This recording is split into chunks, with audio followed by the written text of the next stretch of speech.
सारी चीजें उसकी वाज़ेह तौर पर। तो इंसान कहते हैं जाहिर होने को, और दूसरा मानी होता है मोहब्बत की। अल्लाह ने इंसान के अंदर मोहब्बत का जज्बा रखा है, उन्स मोहब्बत करना। और अगर कोई मोहब्बत न करे तो उसको इंसान कहा ही नहीं जा सकता।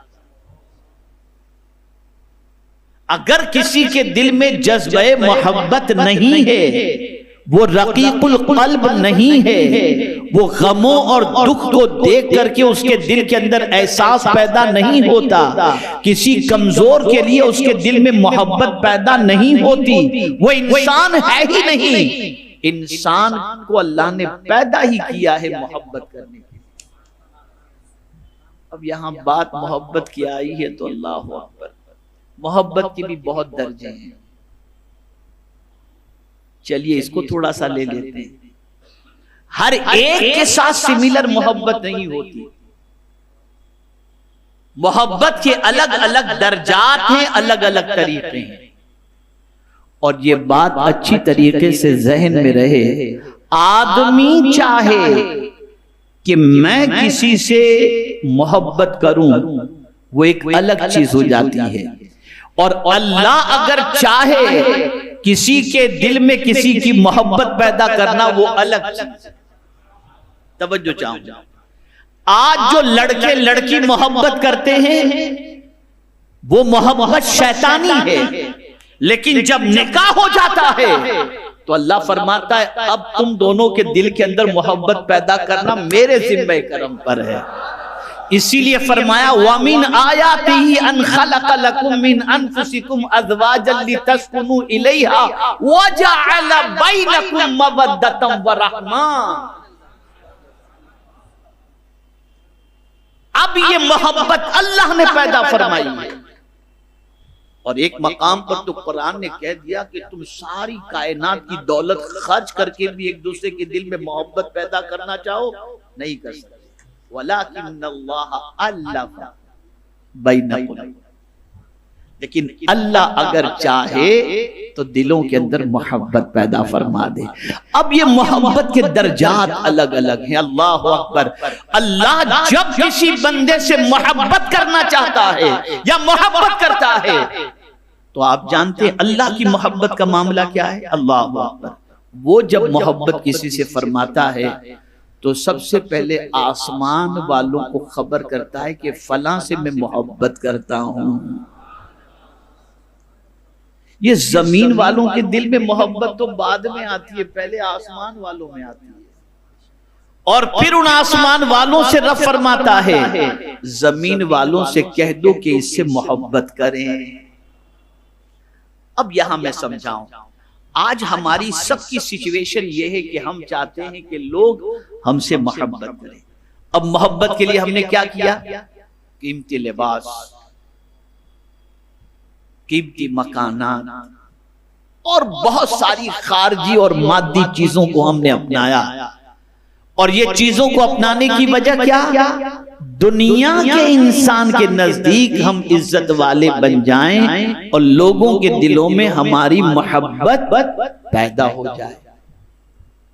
लेकिन कुरान ने एक ज़ाब्ता अलग अता किया कि तुम चाहते हो ना दुनिया तुमसे मोहब्बत करे तो मैं तुम्हें दो चीजें अता करता हूं। इसलिए कि गरीब तो मकान अच्छा नहीं खरीद सकता, गरीब तो अच्छे लिबास नहीं ज़ेब-ए-तन कर सकता, गरीब तो अच्छी सवारी का एहतमाम नहीं कर सकता, तो क्या उसको हकीर समझा जाए? क्या वो मोहब्बत के लायक नहीं? तो परवरदिगार ने ऐसा ज़ाब्ता अता फरमाया कि गरीब भी अगर उस ज़ाब्ते पर अमल करे तो शाहाने वक्त भी उससे मोहब्बत करने पर मजबूर हो जाए। तो फरमाया इन्नल्लज़ीना आमनू व अमिलुस्सालिहात सयजअलु लहुमुर रहमानु वुद्दा। अगर दो चीजें कोई इख्तियार कर ले, ईमान और अमल सालेह, तो रब लोगों के दिलों में उसकी मोहब्बत को पैदा फरमा देगा। ख्वाजा साहब की मोहब्बत इसीलिए दिल में, आला हजरत की मोहब्बत इसीलिए दिल में। मखदूम सिमना की मोहब्बत इसीलिए दिल में, उनकी न कोई आलिशान सवारी मिलेगी, बल्कि मखदूम सिमना तो सल्तनत छोड़ करके आ गए थे और इतनी इज्जत मिली कि आज तक लोग उनके नाम पर अल्हम्दुलिल्लाह रब्बिल आलमीन उनके नाम से अपने प्रॉब्लम का सॉल्यूशन करते हुए नजर आ। उन्स इसके मानी मोहब्बत। अगर किसी के दिल में जज्बे मोहब्बत नहीं है वो इंसान है ही नहीं, वो इंसान है ही नहीं। कोई कहे मैं तो बहुत सख्त दिल हूं, भैया तू इंसान ही नहीं, इंसान ही नहीं। अगर इंसान होता तो तेरे दिल में मोहब्बत होती। अब जब तू इंसान है ही नहीं तो तेरे दिल में अब मोहब्बत के तरीके हैं, मोहब्बत के स्टेजेस से किससे कितनी मोहब्बत। अब उस आला दर्जे की मोहब्बत के लिए कुछ रास्ते हैं। देखिए, माँ बाप से मोहब्बत फितरी तौर पर, बीवी से मोहब्बत, औलाद से मोहब्बत, ये अल्लाह ने रखी है। लेकिन जिन 8 चीजों के अंदर अल्लाह ने मोहब्बत रखी और इंसान का दिल रखा, कुरान ने कह दिया इनसे ज्यादा अल्लाह और उसके रसूल से मोहब्बत। कुल इन काना आबाओ व अबनाओकुम व इख्वानुकुम व अज़वाजुकुम व अशीरतुकुम व अम्वालुन इक़्तरफ़्तुमूहा व तिजारतुन तख़शौना कसादहा व मसाकिनु तरदौना अहब्बा इलैकुम मिनल्लाहि व रसूलिही। यानी ये 8 चीजों का जिक्र फरमाया। तुम्हारे बाप की मोहब्बत, तुम्हारी माँ की मोहब्बत, तुम्हारे भाई की मोहब्बत, माल की मोहब्बत, तिजारत की मोहब्बत, ये खसारे से, औलाद से मोहब्बत, ये सारी मोहब्बतें तुम्हारे दिल में अगर हैं तो जाहिर सी बात है कि इसकी मोहब्बत हमने ही तुम्हारे दिल में डाली। भाई बाप की मोहब्बत अल्लाह ने डाली, बाप के चेहरे को शफकत से देखने पर, मोहब्बत से देखने पर हज मबरूर का सवाब बताया गया, माँ की मोहब्बत बताई गई, माँ से मोहब्बत करो। ये सारी चीजें अल्लाह ने अता फरमाई हैं, लेकिन कुरान कहता है ये एक मोहब्बत का दर्जा हो गया, इतनी चीजों से मोहब्बत। और आला दर्जा क्या है? इन सब की मोहब्बत से ज्यादा अल्लाह और उसके रसूल से मोहब्बत करो। और अगर तुम्हारी मोहब्बत अल्लाह और उसके रसूल से इन चीजों के मुकाबले में कम है तो फिर अल्लाह के अज़ाब का इंतजार करो। अल्लाह के अज़ाब का। बहुत अहम नुक्ते की तरफ आ रहा हूं। इसीलिए कुरान ने ईमान वालों की बात जब की, दर्जा अलग हो गया। इंसान तो हैं, सिमिलर नहीं है, इंसान में अलग अलग कैटेगरी है। सारे इंसानों की क्वालिटी का जिक्र कुरान में मौजूद है। दुनिया में जितनी किस्म के इंसान पाए जाते हैं ना, हर किस्म के इंसान का जिक्र कुरान मुकद्दस में मौजूद है। एक आयत के जरिए समझा दूं, लक़द अंज़लना इलैकुम किताबन फीही ज़िक्रुकुम, है मौजूद। अगर खुद को भी देखना है ना कि हम क्या हैं, पूछने की जरूरत नहीं है। कुरान आईना है, देखो इसमें अपने आप को तलाश करो, पता चल जाएगा हम क्या हैं, खुद पता चल जाएगा। अब ईमान वाले की दिल की कैफियत क्या होती है? तो कुरान ने क्या, वल्लज़ीना आमनू अशद्दु हुब्बन लिल्लाह, बात वही मोहब्बत की आ गई। जो ईमान वाला होगा वो अल्लाह से टूट कर मोहब्बत करेगा, बेइंतहा मोहब्बत करेगा, बेहिसाब मोहब्बत करेगा। तो एक चीज तो ये हो गई, उनके माने मोहब्बत के होते। जिस दिल में मोहब्बत न हो वो इंसान का दिल है ही नहीं और वो इंसान है ही नहीं। पता चला इंसान होता ही वो है जिसके अंदर मोहब्बत का जज्बा मौजूद। एक और माने इंसान के बारे में लिया गया, इंसियान से, जो निस्यान से है, जिसके मानी होता है भूलना, जिसके मानी होता है भूलना। इंसान को इंसान इसलिए भी कहते हैं कि वो भूल जाता है। इंसान भूल जाता है, भूलने की बीमारी उसके अंदर है, बहुत सारी चीजें भूल जाता है। और ये बात याद रखें, कभी अल्लाह भुला देता है, कभी इंसान खुद भूल जाता है, दोनों चीजें। और अगर अल्लाह भुलाना न चाहे तो आदमी भूल भी नहीं सकता, जैसा कि हुजूर के बारे में कुरान ने कहा सनुक़रिउका फला तंसा, महबूब हम तुम्हें ऐसा पढ़ाएंगे कि कभी भूलोगे ही। तो सारे इंसानों में अशरफ मेरे आका सल्लल्लाहु अलैहि वसल्लम, हज़रत आदम अलैहिस्सलाम का जिक्र आया कुरान मुक़द्दस में, वलक़द अहिदना इला आदम मिन क़ब्ल फनसिया, और बेशक हमने आदम को उससे पहले एक ताकीदी हुक्म दिया था तो वो भूल गया। तो भूलना इंसान की फितरत है, भूलना इंसान की फितरत है। अगर कोई कहे कि नहीं मैं नहीं भूल सकता, तो भैया जरा डर लगता है कि तुम इंसान भी हो कि नहीं। भूलना है इंसान। मेरे प्यारे आका सल्लल्लाहु तआला अलैहि वसल्लम के प्यारे दीवानों, लेकिन एक बात खास तौर पर याद रखें कि भूलने से मुराद क्या है। भूलने से कोई हुक्म दिया गया भूल गए, कोई ऑर्डर दिया गया कोई भूल गए, लेकिन यह है कि अल्लाह को नहीं भूलना चाहिए। सब चीजें भूल जाओ चलेगा, लेकिन रब को न भूलो। इसी को कुरान ने कहा वला तकुनु कल्लज़ीना नसुल्लाह, उनकी तरह मत हो जाना जिन्होंने अल्लाह को भुला दिया। इसीलिए उसने वजूद के अंदर निशानियां रखी ताकि तुम इन निशानियों को देखकर अपने रब को याद करो, तुम अपने रब को याद करो। अब थोड़ा सा वक्त को सामने रखते हुए मैं थोड़ा और समझाता हुआ चलूं।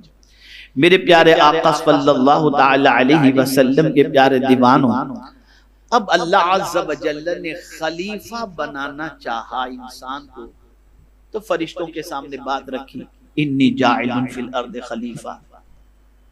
फरिश्तों ने फौरन अपना मशवरा पेश कर दिया था, जाइलु फीहा मन युफ्सिदु फीहा व यस्फिकु दिमा व नहनु नुसब्बिहु बिहम्दिक व नुक़द्दिसु लक। एक नुक्ता मेरे उस्ताद ने बड़ा प्यारा बताया है, वो आपकी समाअतों के हवाले करूं। हर आदमी जब कोई बात अपनी पेश करता है ना, तो कुछ न कुछ वो छुपाता जरूर है, सब नहीं बताता। वो इस आयत से समझ में आता है। फरिश्तों ने भी कुछ छुपाया। क्या छुपाया बताता हूं आपको, जैसा कि मेरे उस्ताद गिरामी ने बताया। फरिश्तों ने क्या कहा जब रब ने फरमाया इन्नी जाइलुन फिल अर्द खलीफा, बेशक जमीन पर मैं अपना खलीफा बनाने वाला हूं, तो फरिश्तों ने जो जिन पहले से थे, इसलिए कि इंसान से पहले जिन की तख्लीक हुई, तो जिन को देखा था खूब लफड़े फसाद जंग जदाल करते थे। अल्लाह ने उनको ठीक करने के लिए फरिश्तों को पैदा फरमाया, जरा पकड़ो इनको, मारो, ठीक करो। फरिश्ते पैदा किए गए। तो इसी एतबार से उन्होंने सोच लिया, लेकिन कहा ये वनहनु नुसब्बिहु बिहम्दिक व नुक़द्दिसु लक, मौला हम तेरी तस्बीह करते हैं, तेरी तक़दीस करते हैं। तो छुपाया क्या?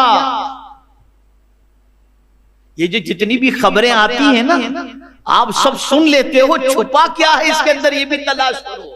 तो इस खबर में भी छुपी हुई चीज थी। मौला इंसान को खिलाफत कादिर, हम तस्बीह कर रहे हैं, हमें खिलाफत अता फरमा, लेकिन कहा नहीं उन्होंने, लेकिन ये चीज छुपी हुई थी, ये चीज छुपी। मुफस्सिरीन इसको फरमाते हैं।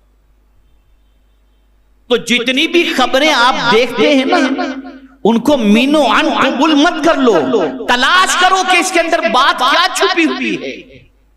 और ये हर आदमी तलाश करने की ताकत भी नहीं रखता। चलिए, ये बहुत लंबा मौजू है, लेकिन मैं कुछ पते की बातें आपके सामने अर्ज कर दूं। तो इंसान, आप समझ चुके कि इंसान का मतलब होता है मोहब्बत, इंसान का मतलब होता है जाहिर होना, इंसान का मतलब होता है भूल जाना। ये तीन चीजें हो गई। इसी वजह से इंसान को इंसान कहा जाता है, और इसी इंसान को अल्लाह ने ताज करामत अता फरमाया। अब दूसरे एंगल से समझे, इंसान दो चीजों के मजमुए का नाम है, जिस्म और रूह।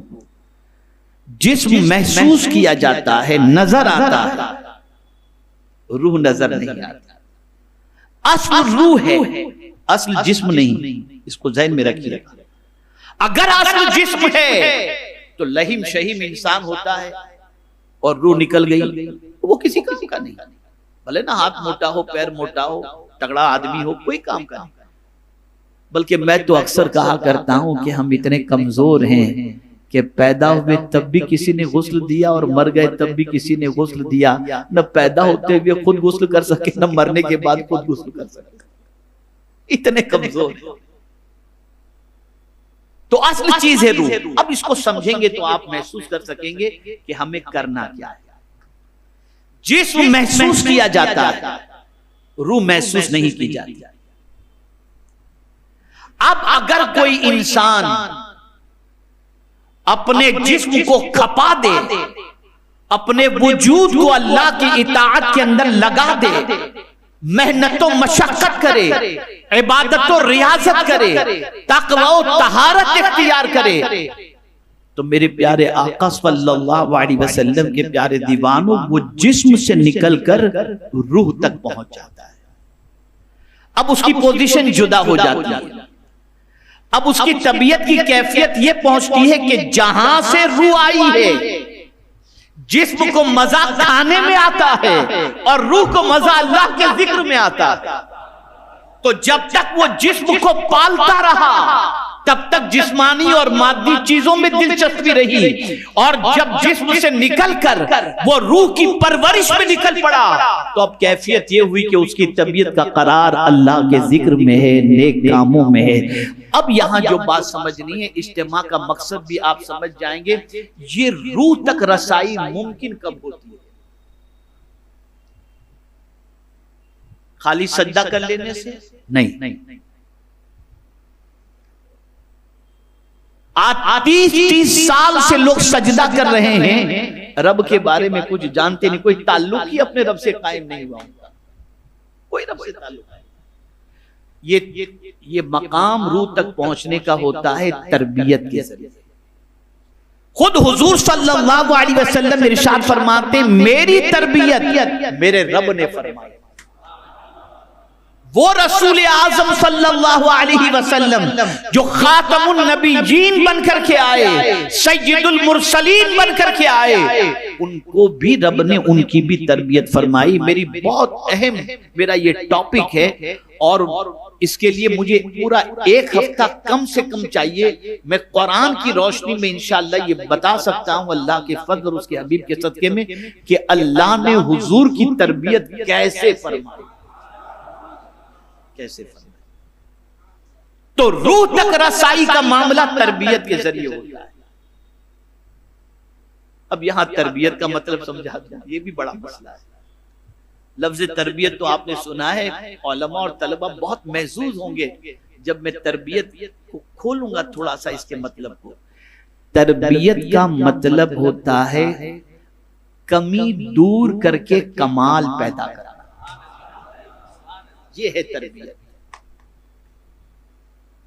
तरबियत का मतलब ये नहीं कि खाली कमी दूर कर दी जाए, इसको आपको कुरान की रोशनी में समझाऊं। वयुज़क्कीहिम तो है, इस साथ में वयुअल्लिमुहुमुल किताब, कमी को दूर करके कमाल पैदा करना, यह है तरबियत। जब किसी ऐसे मुरब्बी की सोहबत में आप बैठें जो आपकी तरबियत फरमाए, तो सिचुएशन ये होगी कि आप जिस्म से निकलकर रूह तक पहुंच जाएंगे, और फिर जब रूह की गिज़ाएं मिलती चली जाएंगी और आप रूह को ताकतवर बनाना शुरू कर देंगे, तो फिर आपकी पोजीशन ये होगी कि जिस्म वाला तो जमीन को देखता है और रूह वाला जब देखेगा तो लोहे महफूज पर लिखी हुई तकदीर को भी देखेगा। इसी को हुजूर ने फरमाया, इत्तक़ू बिफ़िरासतिल मुमिन फ़इन्नहु यंज़ुरु बिनूरिल्लाहि ताला। बहुत मजे का टॉपिक है। चलिए अब थोड़ा सा इंसान की सलाहियतों के हवाले से बता दूं, बहुत समझने के लायक है। इंसान की सलाहियतों के हवाले से हमने कभी सोचा ही नहीं। ये जितने भी इंसान यहां पर बैठे हैं ना, सब सिमिलर सोच के नहीं है, सबकी सोच एकसा नहीं। जैसा कि आर्टिफिशियल इंटेलिजेंस के बारे में मैंने जब गुफ्तगू की थी तो मैंने बताया था, ये फिंगरप्रिंट भी जो है ना, सब किसी अरबों खरबों इंसान पैदा हुए, लेकिन किसी का अंगूठा और दूसरे के अंगूठे का निशान इक्वल नहीं है। करीम तेरी अज़मतों पर कुर्बान, एक भी सिमिलर नहीं। अब आप देखिए अल्लाह ने कितनी सलाहियतें इंसान के अंदर रखी। हमारी और आपकी सबकी खोपड़ी भी सिमिलर है, सबका भेजा भी सिमिलर है और सबकी सोच भी सिमिलर है। क्यों, कैसे? तो आइए मैं आपको समझाऊं। मशवरा करना हुजूर की सुन्नत, बोलिए है कि नहीं? व अमरुहुम शूरा बैनहुम, मशवरा करना किसकी सुन्नत? बोलिए। ये मशवरे का हुक्म क्यों दिया गया? इसलिए कि सबकी खोपड़ी सिमिलर नहीं है, सबकी सोच सिमिलर नहीं है। जब तुम मशवरा करोगे ना लोगों से, तो हर एक के अंदर मौजूद सलाहियतें जो हैं उसके एतबार से वो आदमी मशवरा देगा, जिससे आप पता कर सकेंगे कि इसके बारे में इसकी राय क्या है, इसके बारे में इसकी राय क्या है। अल्लाह ने सबको सिमिलर सोच नहीं दी, सबको अलग अलग सोच अता फरमाई और बता दिया कि मेरी तख्लीक को अगर तुमने जानना है तो सिर्फ किसी से मशवरा लेकर के ही पहचान लो कि मैंने कितनी खूबियां अपने बंदों के अंदर पैदा कर दी। यार ये मशवरे की बात आ गई तो फिर एक बात याद आ गई, मशवरे ही पर बात याद आ गई। हुजूर सल्लल्लाहु अलैहि वसल्लम के मशवरे का तरीका क्या होता था? कभी सरकार सल्लल्लाहु अलैहि वसल्लम सिर्फ खुलफाए राशिदीन से मशवरा लेते। मुबल्लिगीन हजरात आज अच्छी तादाद में हाजिर हैं, गौर से सुनिएगा। कभी हुजूर सल्लल्लाहु अलैहि वसल्लम सिर्फ खुलफाए राशिदीन से मशवरा करते, कभी आकाए करीम सल्लल्लाहु अलैहि वसल्लम खुलफाए राशिदीन के अलावा कुछ और सहाबा को भी शामिल करके मशवरा लिया करते।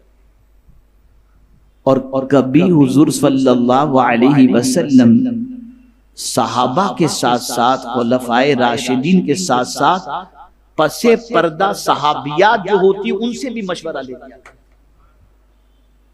अब यहां कोई कहे कि कयामत की निशानी में से एक निशानी है कि औरतों से मशवरा लेना, लोग अपना काम औरतों के मशवरे पर करेंगे।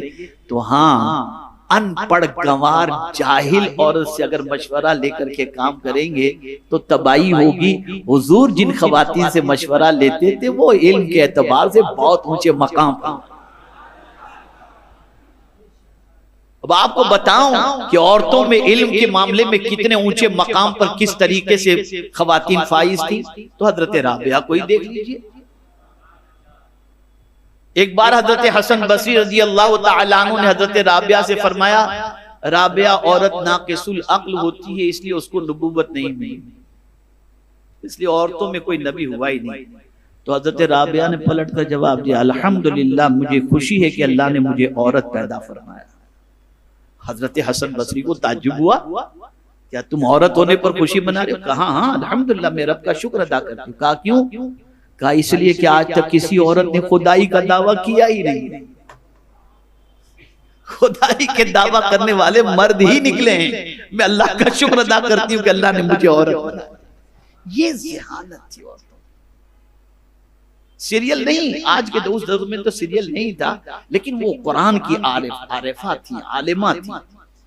इसी तरीके से मैं आपको बताऊं, सुलह हुदैबिया के मौके पर जब रसूल आजम ने एहराम पहन ही रखा था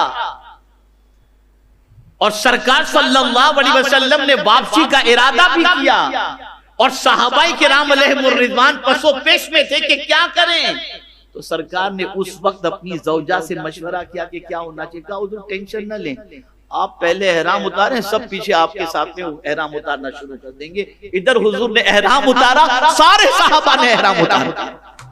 ये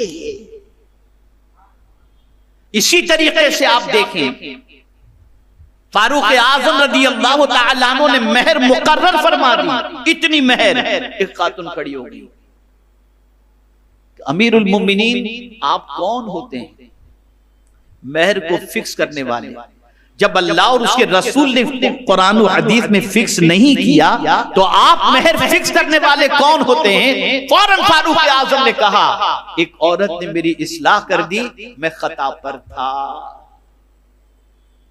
तो ऐसी औरतों से मशवरे का होगा।